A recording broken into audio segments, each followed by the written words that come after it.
คิดถึงความหลังที่ยังฝังใจความหลังนั้นยังจำได้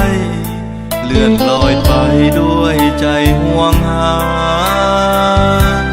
เมื่อข้าวก่อนมีบางอ่อนเคยห่วมสายขาบัดนี้น้องมานีนาอุลาอายเศร้ามนมองคิดถึงเมื่อครั้งเฮาเคยห่วมกันใต้แสงจันทราคืนนั้นน้องเพ้อลำพันว่าบ่มีสองแต่ด้วยเหตุใด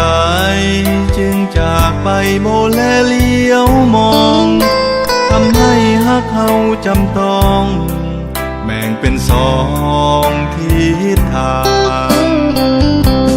หรือมีสายอื่นแอบแฝงฮักจึงนายแนงเปลี่ยนแปลงเหินห่างพบสายมั่งมีราศีเพียบพร้อมทุกอย่างพ่ายจนต้องทำควรคาง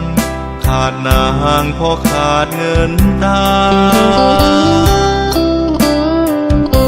ความหลังครั้งเก่าคอยเฝ้าหลอกหลอนทุกคืนอาวรณ์ฝันเห็นบางอ่อนเลื่อยมาเกิดในศาสตร์นี้สิ้นแล้วสิ้นวาสนาต้องทนกำกืนน้ำตาไว้ศาสตร์หน้าขอฮักอีกหน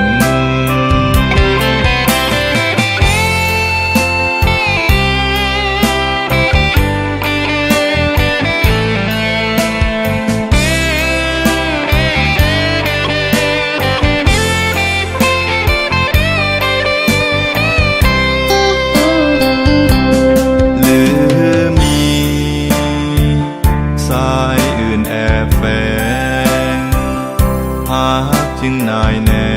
งเปลี่ยนแปลงเหินห่างพบสายมั่งมีราศีเพียบพร้อมทุกอย่างพ่ายจนต้องทำควรคางขาดนางเพราะขาดเงินตาความหลังครั้งเก่าคอยเฝ้าหลอกหลอนทุกคืนอาวรณ์ฝันเห็นบางอ่อนเลื่อยมาเกิดในศาสตร์นี้สิ้นแล้วสิ้นวาสนาต้องทนกำกืนน้ำตาไว้ศาสตร์หน้าขอฮักอีกหน